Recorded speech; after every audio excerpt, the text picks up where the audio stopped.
जय हिंद साथियों, स्वागत है आप सभी का स्टडी विद चंदन चैनल पर। अगर आप यूपी पीसीएस की तैयारी कर रहे हैं तो आप बिल्कुल सही वीडियो देख रहे हैं।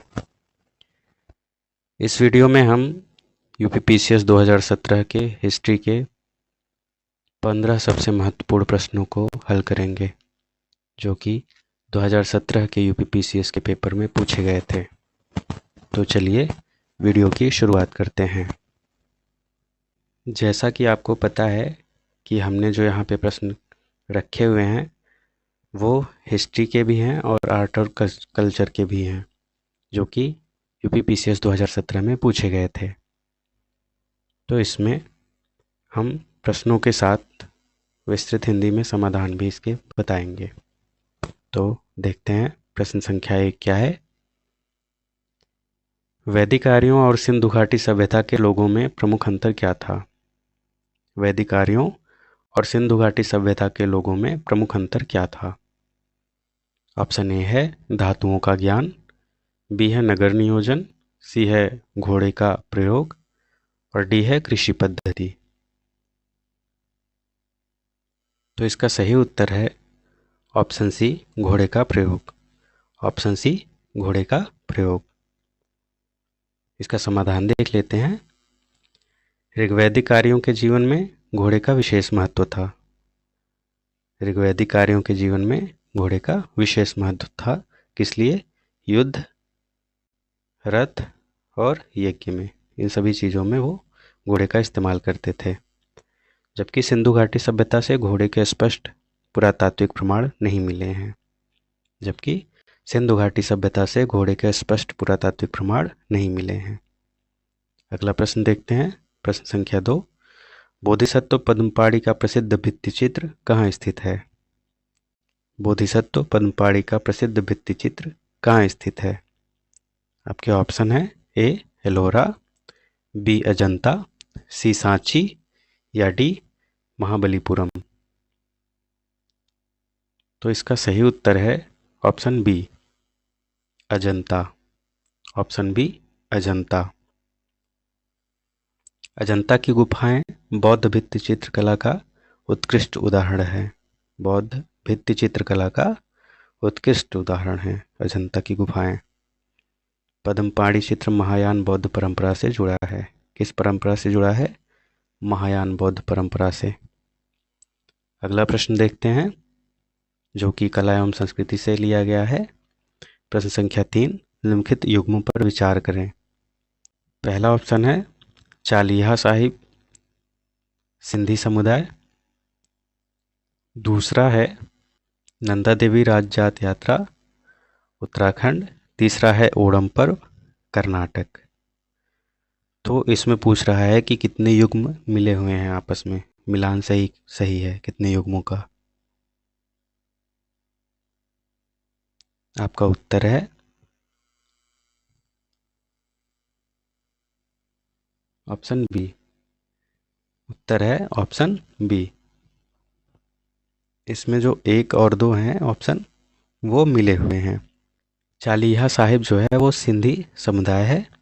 नंदा देवी राज जात जो है वो उत्तराखंड में है। और जो तीसरा है ओणम, ये कर्नाटक में ना होकर के कहाँ मनाया जाता है? केरल में मनाया जाता है। ये आप सबको पता ही है। अगला प्रश्न देखते हैं। सिंधु घाटी सभ्यता का प्रमुख समुद्री बंदरगाह स्थल कौन सा था? सिंधु घाटी सभ्यता का प्रमुख समुद्री बंदरगाह कौन था? ऑप्शन है धोलावीरा, बी है लोथल, सी है कालीबंगा, डी है राखीगढ़ी। उत्तर है option number B Lothal. Option number B Lothal. Lothal में पक्की गोदीवाड़ा को अंग्रेजी में कहते हैं डॉकयार्ड मिला है, जो समुद्री व्यापार का प्रमाण देता है। लोथल में पक्की गोदीवाड़ा मिला है जो समुद्री व्यापार का प्रमाण देता है। प्रश्न संख्या 5 है। काकतीय वंश का प्रमुख समुद्री व्यापारिक बंदरगाह कौन सा था? काकतीय वंश का प्रमुख समुद्री व्यापारिक बंदरगाह कौन सा था? ऑप्शन ए है नेल्लोर, बी है मोटुपल्ली, सी है मछलीपट्टनम या डी काकीनाडा। तो आपका सही उत्तर है option number B. Option number B, Motupalli. Option number B, Motupalli. Motupalli विदेशी व्यापार और घोड़ों के आयात का प्रमुख केंद्र था। मोटुपल्ली विदेशी व्यापार और घोड़ों के आयात के लिए प्रमुख केंद्र था। अगला प्रश्न है प्रश्न नंबर 6, मनसबदारी व्यवस्था का मुख्य उद्देश्य क्या था? मनसबदारी व्यवस्था का मुख्य उद्देश्य क्या था? ऑप्शन है ए भूमि सुधार, बी है सैन्य एवं प्रशासनिक संगठन, सी है धार्मिक नियंत्रण, डी न्यायिक सुधार। सही उत्तर है ऑप्शन बी। सही उत्तर है ऑप्शन बी, सैन्य एवं प्रशासनिक संगठन। सैन्य एवं प्रशासनिक संगठन। मनसबदारी व्यवस्था अकबर द्वारा लागू की गई थी। मनसबदारी व्यवस्था किसके द्वारा लागू की गई थी? अकबर के द्वारा, जिससे सेना और प्रशासन दोनों नियंत्रित होते थे। जिससे सेना और प्रशासन दोनों नियंत्रित होते थे। अगला प्रश्न है, रैयतवाड़ी भू राजस्व व्यवस्था किससे संबंधित है? रैयतवाड़ी भू राजस्व व्यवस्था किससे संबंधित है? ऑप्शन ए है लॉर्ड डलहौजी, बी है थॉमस मुनरो, सी है वॉरेन हेस्टिंग्स, या डी लॉर्ड वेलेस्ली।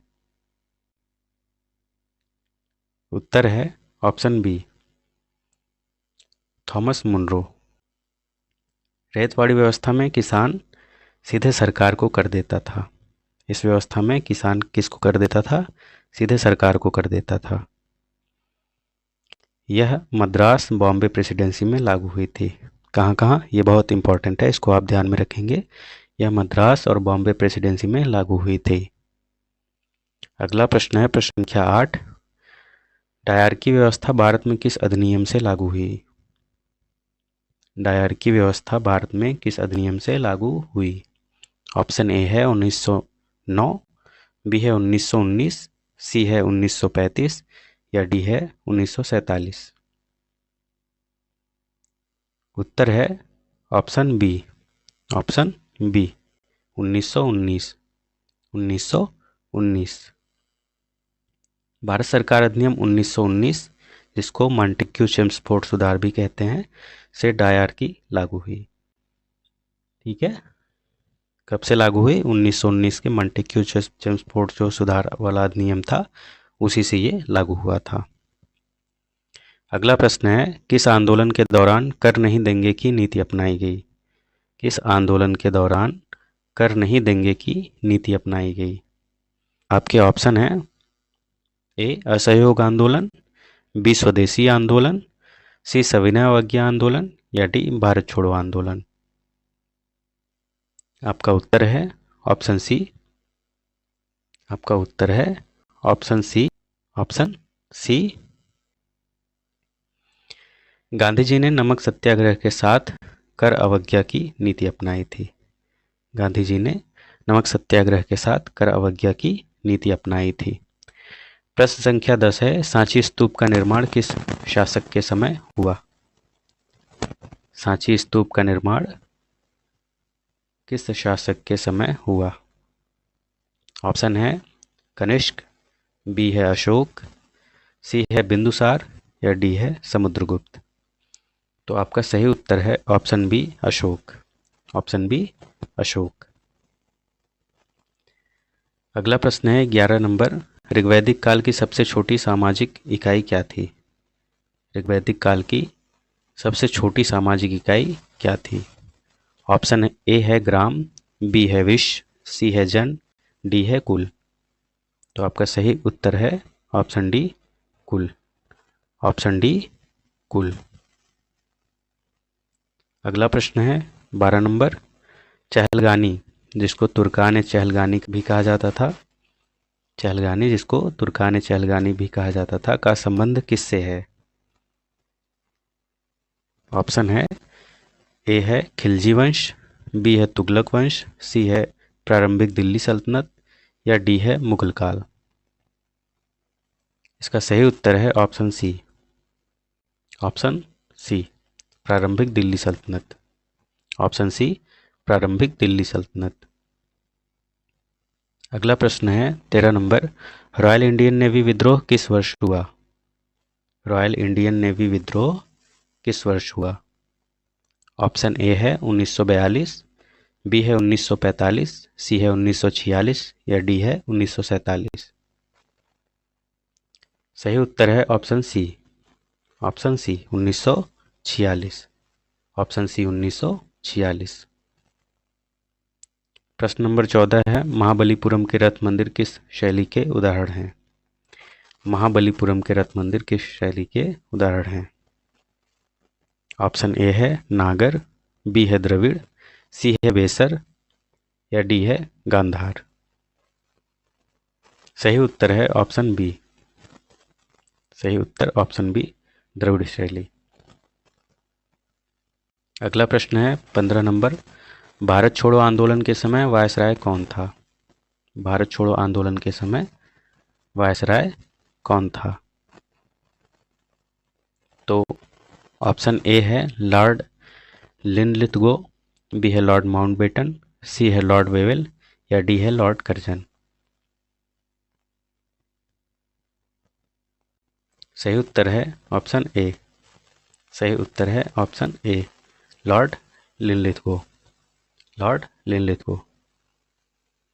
तो ये थे हमारे आज के 15 सबसे महत्वपूर्ण प्रश्न जो कि 2017 के यूपीपीसीएस से के प्रश्न पत्र से लिए गए हैं। अगर आपको ये वीडियो पसंद आया हो तो वीडियो को लाइक कीजिए, अपने मित्रों के साथ शेयर कीजिए और चैनल को हमारे सब्सक्राइब करना ना भूलिए।